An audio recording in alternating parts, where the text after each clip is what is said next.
सुप्रभात बच्चों, आपने पाठ एक दयालु शिकारी चित्र पाठ, इस पाठ को आप अच्छे से समझ लिए हैं। इसमें बताया गया है पशुओं के प्रति मानव का कैसा व्यवहार होना चाहिए और संसार में सभी को जीने का अधिकार है। यह बात इस पाठ में बताई गई है। तो चलिए इस पाठ को एक बार अच्छे से इस कहानी को जानते हैं। जंगल था। एक दिन एक शिकारी उस जंगल में शिकार करने आया। जंगल में उसने एक सुंदर हिरनी को देखा। हिरनी ने एक छोटे शावक को जन्म दिया था। हिरनी और शावक घूम रहे थे। शिकारी हिरनी का शिकार करने के लिए बंदूक से गोली चलाता है। गोली हिरनी की टांग में लगती है। हिरनी भागती भी नहीं और वहीं बैठ जाती है। छोटा शावक भी मां के पास बैठ जाता है। शिकारी दौड़ता हुआ हिरनी के पास आता है। उसने देखा कि हिरनी की आंखों में आंसू निकल रहे हैं और एक बहुत छोटा शावक उसके पास बैठा है। शिकारी को यह दृश्य देखकर पछतावा हुआ। शिकारी तुरंत हिरनी को अस्पताल ले गया। डॉक्टर ने हिरनी के पैर में लगी गोली निकाल ली। गोली निकलने से हिरनी स्वस्थ हो जाती है। शिकारी बहुत खुश होता है। वह हिरनी को वापस जंगल में छोड़ आता है। हिरनी और छोटा शावक फिर से जंगल में घास खाने लगते हैं। अब दूसरा कहानी देखते हैं जिसका शीर्षक है बातूनी कछुआ। चलिए देखते हैं उसमें क्या होता है। कछुआ। बहुत समय पहले की बात है। एक गांव के पास एक सुंदर सरोवर था। वहां बहुत सारे जल पक्षी और मछलियां रहती थी। उसी सरोवर में एक छोटा सा कछुआ भी रहता था। वह बहुत बातूनी था। वह केवल सोते हुए चुप रहता था।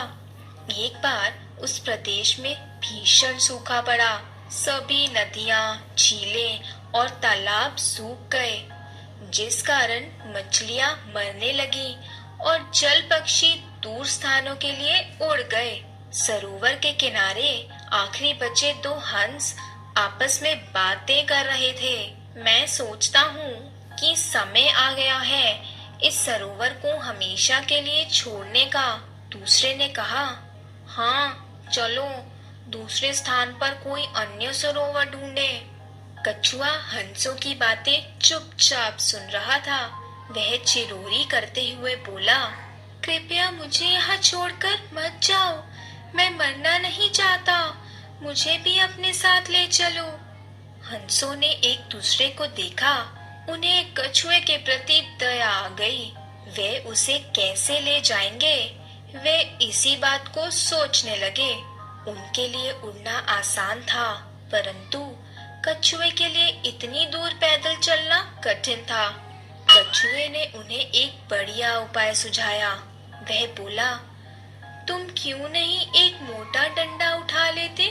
मैं उस डंडे को अपने दांतों से पकड़ लूंगा और उस डंडे के आखिरी सिरों को तुम दोनों अपनी चोंच से पकड़ लेना। इस प्रकार मैं भी तुम्हारे साथ उड़ सकूंगा।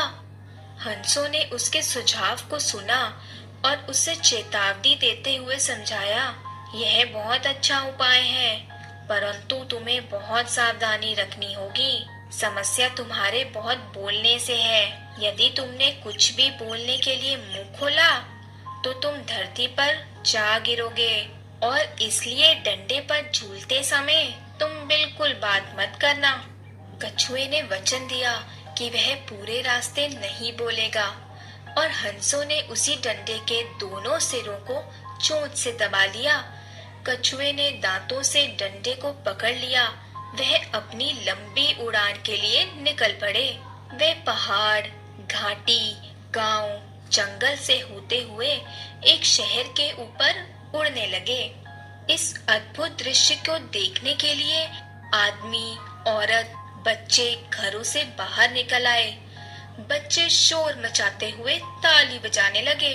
मूर्ख कछुआ, यह लोगों को देखकर कछुए से चुपचाप रहा न गया। उसने बोलने के लिए अपना मुंह खोला। उसी समय लकड़ी उसके मुंह से छूट गई और वो जमीन पर गिरकर मर गया। बच्चों, आपको दोनों कहानी, दोनों चित्रपाठ आपके नोटबुक में लिखना है। पहला था दयालु शिकारी और दूसरा बातूनी कछुआ।